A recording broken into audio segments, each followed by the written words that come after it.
Guys, Coaster Directed, coming at you with my Busch Gardens Tampa versus Busch Gardens Williamsburg. This is the last battle in the first round of the Park Madness series. We have about 7 battles left after this. Sorry for not uploading. I got sick. I was fully dedicated to it, but my voice was awful. I got really sick, honestly. And so I just did not feel like making a video. I was not in the condition to make a video. However, I am back and I will be uploading a custom custom box coaster, probably either tomorrow or the next day, depending on when this video gets uploaded. So let's get started. First up, we have the launch coasters. These are more oriented towards family coasters. Verbolten more so than Cheetah Hunt because Cheetah Hunt has an inversion. Both of these are honestly really incredible. Verbolten, I'd say, is a worthy replacement for Big Bad Wolf. Some people may not think that, but I honestly do. It's got an indoor section, a lot of really great theming. However, I would have to give this point to Cheetah Hunt with overall better stats and a better overall ride-wise. It's an intimate. It's a lot like a kind of a less intense version of Maverick, where it stays really low to the ground. A lot of times it's launched and all that stuff. So I'll be giving the 2 points to Cheetah Hunt. Up next are the inverted coasters. We have Alpengeist versus Montu. Both of these are pretty good, Montu being one of the best along the lines of Afterburn and Banshee being in the elite B&M invert tier. Alpengeist, on the other hand, is a little bit lesser. It's the tallest in the world. However, that does not mean it's the best.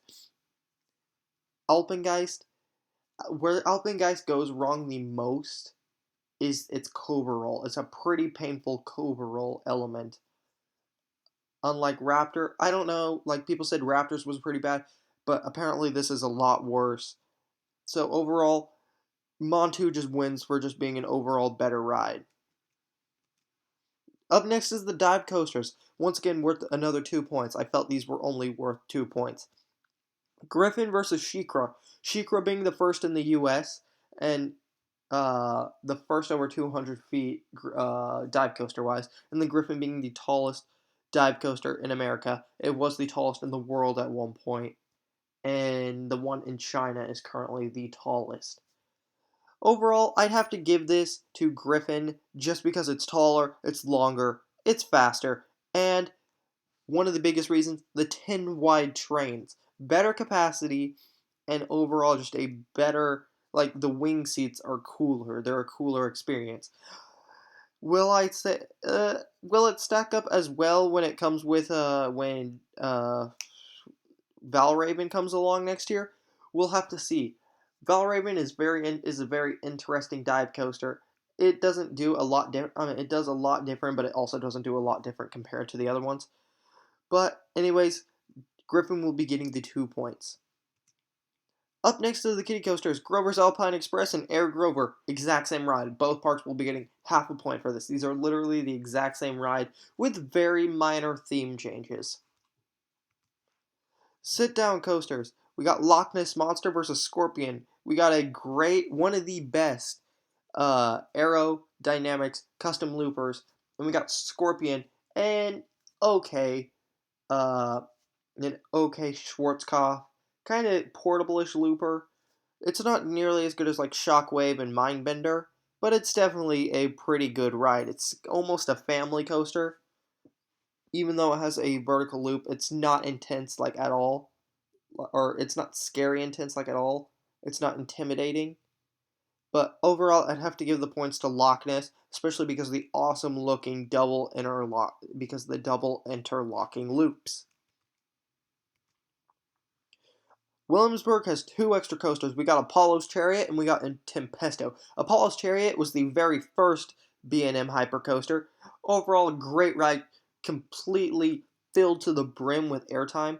Has a little bit of a B&M rattle nowadays. However, it will be still getting 3 points for its incredible floater airtime.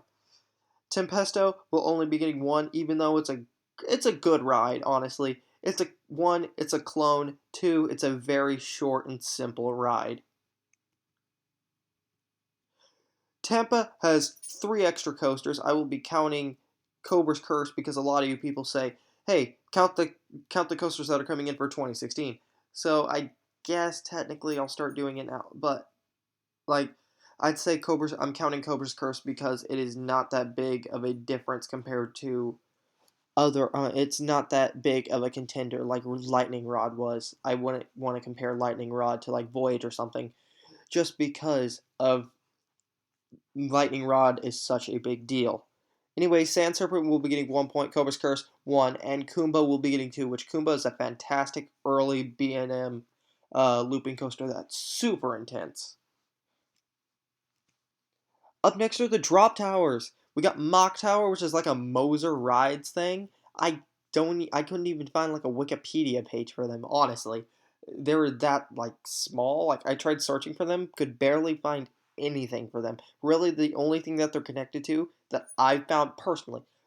Correct me if I'm wrong, but the biggest thing I could find for them was Mock Tower, and Mock Tower is about 200 has about a 230-foot drop, which isn't it's okay. It's better than the Intamin second gen drop towers, I guess, but it counts down before you drop at the top, which is a complete anticlimactic disaster. I That's one of the best parts of drop towers is the suspense that from when you're about to drop. Falcon's Fury, on the other hand, is the tallest freestanding drop tower in North America, and I think the Americas in general. And also, it tilts you in 90 degrees, so you are facing down towards the ground when you drop. Obviously, with this amazingly unique feature, Falcon's Fury will be getting the 1.5 points, boosting them one more ahead of Williamsburg, 7.5 to 10. Busch Gardens Williamsburg has two thrill/dark rides: Escape from Pompeii, which I would count as both, and Curse of Dark Castle, which is a really good dark ride, especially for one outside of Universal or Disney. So, anyways, they will be getting 2 points for that. Family rides. Overall, Busch Gardens Williamsburg has 11 more family rides than Busch Gardens Tampa. 27 isn't a lot, honestly. However, it's a lot better than 16. Busch Gardens Tampa, Busch Gardens Tampa's extra attractions, they have, or at least from what I've seen and heard, they have a lot more animals than Busch Gardens Williamsburg. Busch Gardens Williamsburg has like birds and everything, birds, wolves, other stuff like that. Where Busch Gardens Tampa is a lot like a zoo. It's like a really good professional zoo with cheetahs and lions and tigers and all this stuff, and it looks very professional. And I just have to say it's better overall than Busch Gardens Williamsburg's animals. So I will be giving a single point to Tampa because Williamsburg does have animals, but I do think it's a lot better at Tampa.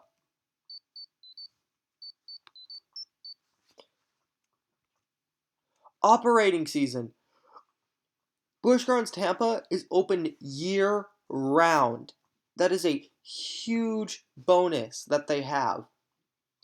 Whereas Williamsburg has about a 5 month off season. Which, if you want to ride, you could go to Busch Gardens Tampa, and unless it's like 32 degrees, you could ride coasters. I don't know, like Christmas Eve or something like that. I don't know if they're closed on Christmas Eve or something, but you could ride them like literally like the day after Christmas or something, which would be awesome to do. So I will be giving 1 point to Busch Gardens Tampa.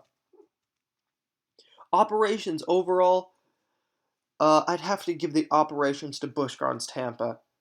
The Both of them do pretty well of a job. However, Busch Gardens Tampa is a year-round park. Their employees are probably better trained, and from what I've heard, they just dispatch a little bit. They dispatch faster and run more consistently full capacity.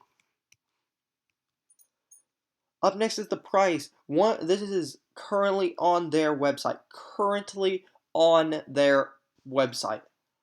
The 1 day ticket was $77 at Williamsburg, and the 1 day ticket at Tampa was 75.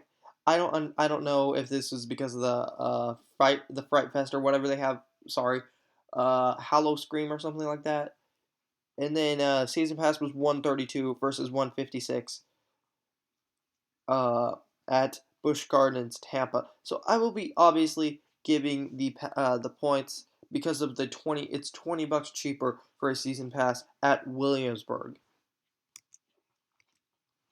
Appearance and landscaping. This one is a no-brainer. Obviously, Busch Gardens Williamsburg is known as the most beautiful park in the world with the best landscaping out there. However, that is from the Golden Ticket Awards, and they're not the most creditable award ever, according to most people. However, a lot of people say this is an absolute gorgeous park, so I will be giving the 2 points to Busch Gardens Williamsburg. Winning by a point and a half is Busch Gardens Williamsburg and Williamsburg, Virginia. Overall, both are fantastic parks, but Williamsburg managed to edge out the win.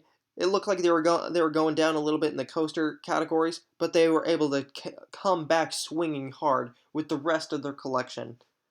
So overall, congratulations, fantastic battle, and that is the last round, or that's the last battle in the first round of Park Madness. We got Kings Island going up against Cedar Point next, Carowinds versus Great Adventure, Over Texas versus Holiday World, Lagoon versus Busch Gardens Williamsburg. I can definitely see where Over Texas and Holiday World is going to be a little bit of a weird battle. It's not gonna be that comparable, honestly. However, they're gonna have to go head to head because that's how the bracket was formed, unfortunately. So, anyways, thank you for watching. Make sure to like, comment, favorite, and subscribe. And as always, keep coasting.